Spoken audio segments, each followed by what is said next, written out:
Job.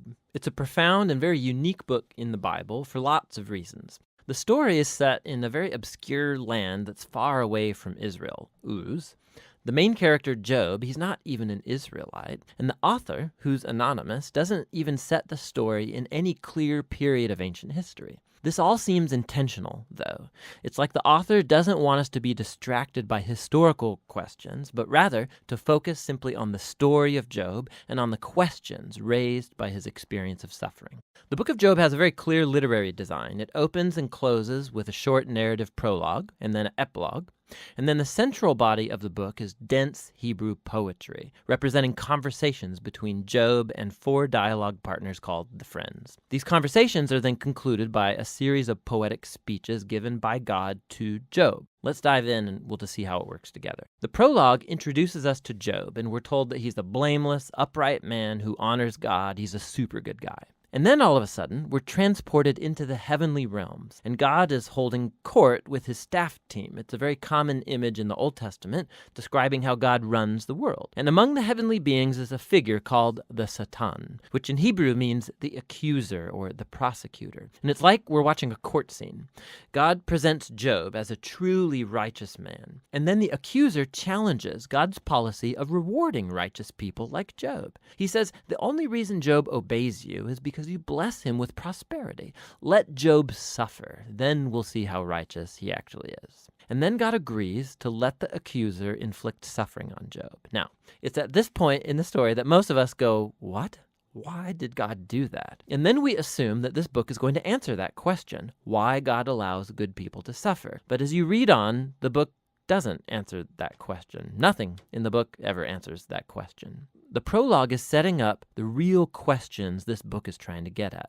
Questions about God's justice and whether God operates the universe according to the strict principle of justice. And the response to those questions comes as you read through to the end of the book, not at the beginning. The ultimate reason for Job's suffering is simply never revealed. So the prologue concludes with a suffering and bewildered Job who's rebuked by his wife, and he's approached by 3 friends who are going to try and provide wisdom and counsel. Their names are Eliphaz, the Temanite, Bildad, the Shuhite, and Zophar, the Naamathite. They're all non-Israelites like Job. And they represent the best of ancient Near Eastern thinking about God and suffering and the human condition, and this moves us into the main part of the book. First, Job speaks. And this is how this section of the book works. First, Job is going to speak, and then they'll follow a response from a friend. Then Job will respond to that friend. Then another friend will respond to Job's response, and so on back and forth for 3 cycles. And this whole debate is focused on 3 questions. Is God truly just in character? And does God run the universe on the strict principle of justice? And if so, then how is Job's suffering to be explained? As we're going to see, Job and the friends, they're working from a huge assumption about what God's justice ought to look like in the world. Namely, that every single thing that happens in the universe should operate according to the strict principle of justice. So if you're a wise, good person and you honor God, good things will happen to you. God will reward you. But if you're evil and stupid and do sinful things, bad things will happen to you. God will punish you. Now, Job's constant argument throughout his speeches is this. First of all, that he's innocent, and so the implication of that is that his suffering is not a divine punishment. Now, we know from the prologue, both of these things are true. Remember, God himself said, Job is righteous and blameless. And so Job concludes his argument by accusing God. God either doesn't run the world according to justice, or even worse, God himself is simply unjust. The friends, on the other hand, they beg to differ. Their argument is that God is just, the implication being that God always runs the world according to justice in this way, and so they conclude by accusing not God, but Job. Job must have done something really, really bad for God to punish him like this. They even start making up possible sins that Job must have committed. Job protests to all of this. In fact, he gets so fed up with the friends that he eventually just gives up on them. He takes up his case directly with God. Now, something to be aware of is that Job, he's on an emotional roller coaster in these poems. He used to think that God is just, but now he can't reconcile that with his suffering. And so in some outbursts, he'll accuse God of being a bully. Once he even declares that God has orchestrated all the injustice in the world. But the moment he utters that thought, he's terrified of it because he wants to hope and believe that God is truly just. Job is all over the place in this section. And so he makes one last statement of his innocence, and then he demands that God show up personally to explain himself. Now it's at this point that a surprise friend shows up, Elihu the Buzite. Now, he's not an Israelite, but he does have a Hebrew name. And Elihu, he has the same assumption as Job and the friends. He argues that God is just, and that implies that God always operates the universe according to justice. But then Elihu draws a more sophisticated conclusion about why good people suffer. It may not be punishment for sin in the past. God might inflict suffering as a warning to help people avoid sin in the future. Or God might use pain and suffering to build character or to teach people valuable lessons. Elihu doesn't claim to know why Job is suffering, but one thing he is certain of: Job is wrong to accuse God of being unjust. Job doesn't even respond to Elihu, and the dialogues come to a close. It's like the wisdom of the ancients has been spent, and the mystery remains. And then, all of a sudden, God shows up in a whirlwind, and he responds to Job personally. He first responds to Job's accusation that he's unjust and incompetent at running the universe. So God takes Job on a virtual tour of the universe, and he starts asking him all these questions about the order and origins of the cosmos.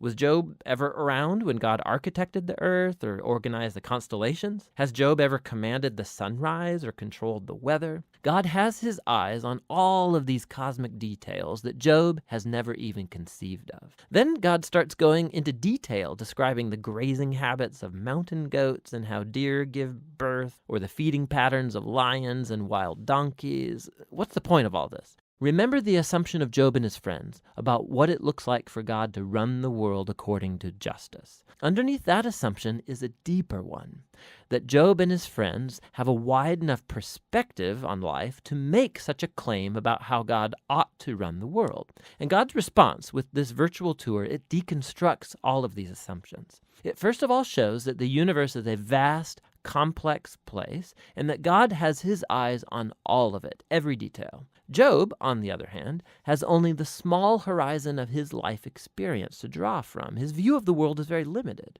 And so what looks like divine injustice, from Job's point of view, needs to be seen in an infinitely larger context. Job is simply not in a position to make such a huge accusation about God. After the virtual tour, God asks Job if he would like to micromanage the world for a day, according to the strict principle of justice that Job and his friends assume, punishing every evil deed of every person at every moment with precise retribution.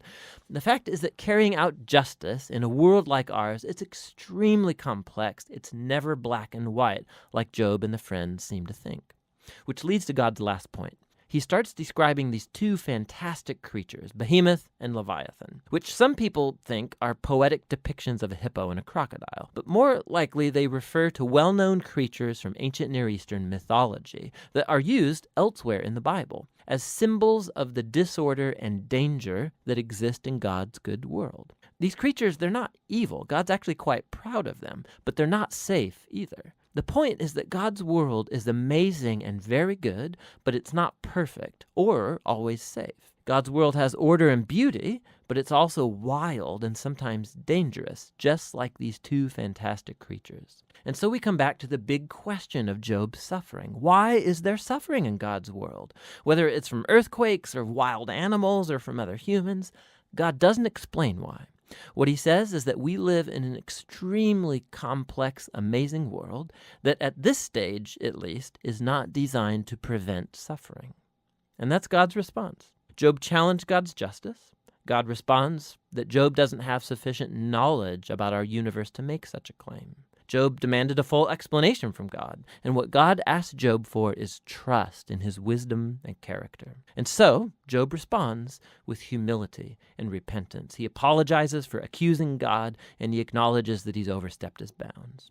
Then all of a sudden, the book concludes with a short epilogue. First, God says that the friends were wrong, that their ideas about God's justice were just too simple, not true to the complexity of the world or God's wisdom. And then God says that Job has spoken rightly about him. Now, this is surprising because it can't apply to everything Job said. I mean, we know Job drew hasty and wrong conclusions, but God still approves of Job's wrestling, how Job came honestly before God with all of his emotion and pain and simply wanted to talk to God himself. himself. And God says that's the right way to process through all of this, through the struggle of prayer. The book concludes with Job having his health, his family, his wealth all restored, not as a reward for good behavior, but simply as a generous gift from God. And that's the end of the book. So the book of Job, it doesn't unlock the puzzle of why bad things happen to good people. Rather, it does invite us to trust God's wisdom when we do encounter suffering, rather than try and figure out the reasons for it. When we search for reasons, we tend to either simplify God like the friends, or like Job, accuse God, but based on limited evidence. And so the book is inviting us to honestly bring our pain and our grief to God, and to trust that God actually cares and that he knows what he's doing. And that's what the book of Job is all about.